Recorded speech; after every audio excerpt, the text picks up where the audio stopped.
Vision was on Monday Night Raw, and a huge announcement. Logan Paul seems to apparently be with the Vision now full-time, as Paul Heyman confirmed Logan Paul fits perfectly with Paul Heyman's vision of the future of WWE. Heyman would give shout-outs to Brock, shout-outs to Drew, shout-outs to Bronson Reed, etc., and Logan Paul, of course, but then announce on January 5th, the very first Monday Night Raw of 2026, Bron Breakker will challenge CM Punk. And it will be for the World Heavyweight Championship, a match that Paul Heyman obviously got Adam Pearce to sign off of earlier on Raw, and Bron Breakker would grab the mic. Intensity would take over. A great promo from Bron. The question now, will Bron Breakker dethrone CM Punk? I think he might, you know. The mystery attacker from Survivor Series is still at large. Now, in terms of kayfabe, we have no idea who this person is, and Paul Heyman and the Vision are denying all responsibility for this person getting involved in War Games. You've got Adam Pearce not believing that and pulling his hair out, if he had any, recruiting referees and everything. Trying to get to the bottom of what's going on, who that mystery person was. Was it Seth Rollins? Because Adam Pearce said Seth was walking around at Survivor Series without a sling on his arm. Deny it all you want, Paul Heyman, but the fact that this is your vision of the future of WWE, 100% you're behind this. And I guess when the bright lights are shining on January 5th, it's going to be a revelation of who is really the future of WWE in Paul Heyman's eyes. Is it Bron Breakker? Because if it's the other guy that we haven't seen the identity of yet, maybe there's a double cross. Maybe that's how you stop Bron getting the championship yet. This is things you might have missed from WWE Raw. Make sure you hit the like button, and if you are new to the channel, hit the subscribe button too.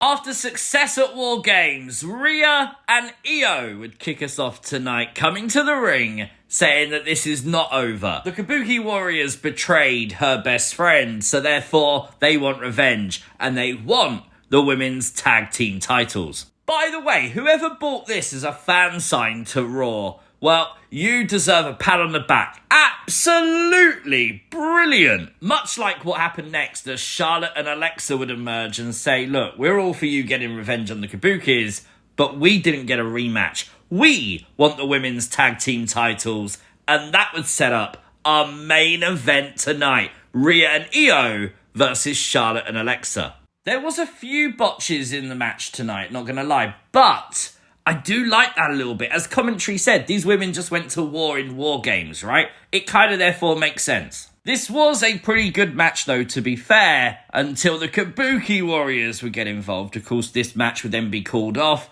We'd then have Bayley and Lyra emerge, followed by Liv Morgan and the Judgment Day's Raquel and Roxanne. And most notably, Liv handed the tag title to Roxanne Perez. We're going to cover everything else Liv Morgan did tonight later on in the video, but if you didn't know, Liv is back! Our first match of the show showcased LA Knight versus Jey Uso in the John Cena Last Time Is Now tournament. I think everyone, me included, thought the final was going to be Jey versus Gunther, so pretty predictable match, right? Absolutely not, says WWE, as a surprising but very welcome victory tonight for LA Knight, who advances to the finals. But then we witnessed a crash out from Jey Uso. The camera panned back to Jey, the theme music stopped, he left the ring, he was banging his head on the commentary table, and then he trashed the ringside area. We've certainly put the question out there before about a potential Jey Uso heel turn. I mean, the frustration is definitely there. He was promised everything. He won the world title. He couldn't win it back. He thought he could win this tournament. He didn't. Is this the start of the heel turn? Is this Jey Uso having enough? It definitely looks like it. Later on, we'd see the full confidence of Jey Uso is just completely gone. He even said it. Roman said it.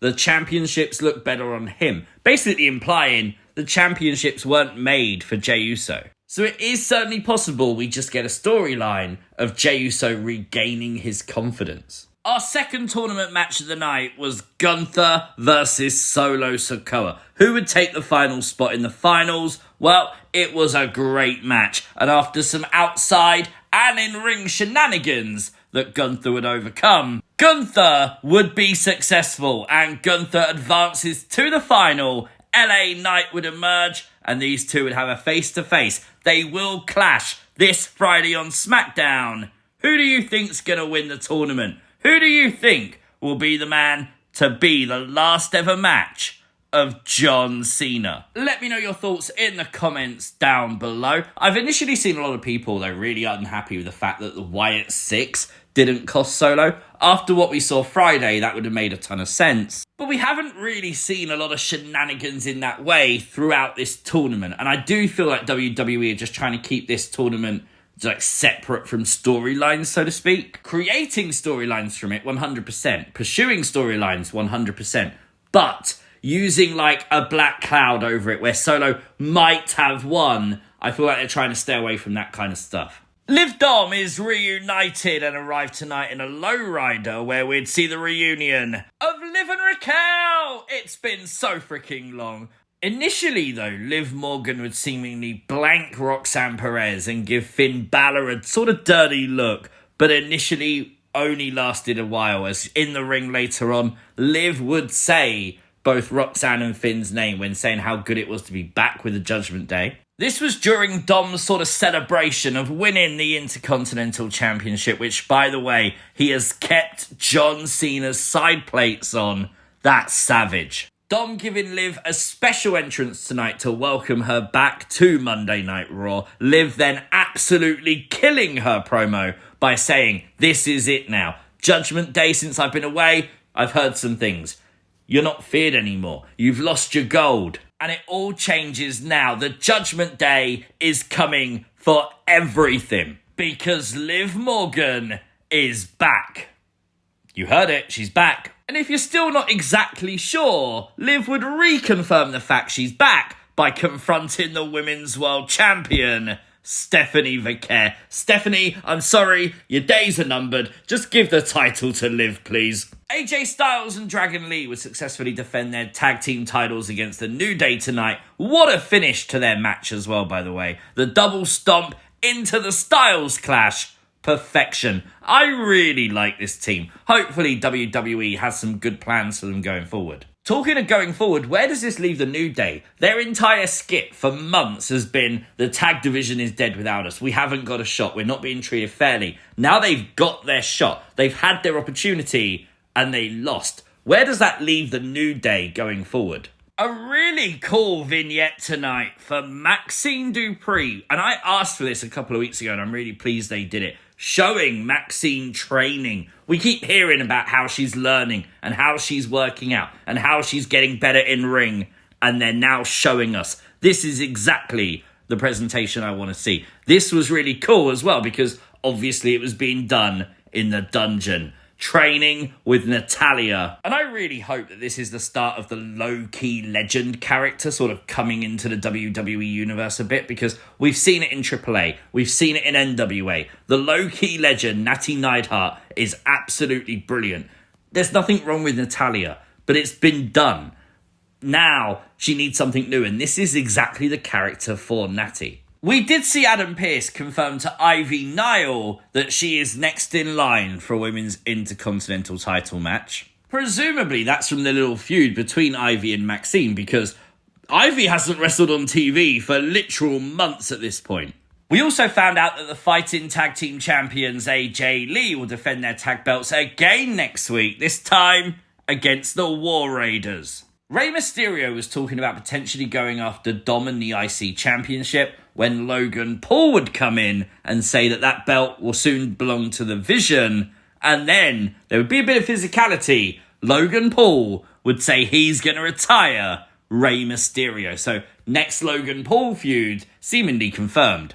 Now let me address this. I really did like this Raw. I think it had some very cool moments on it, some very decent matches.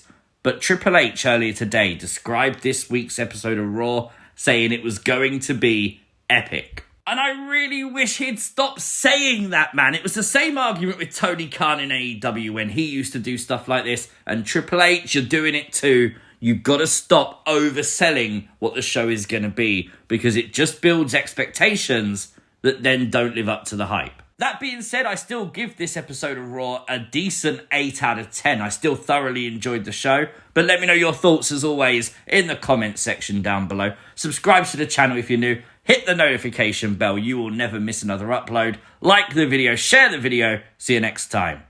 Peace!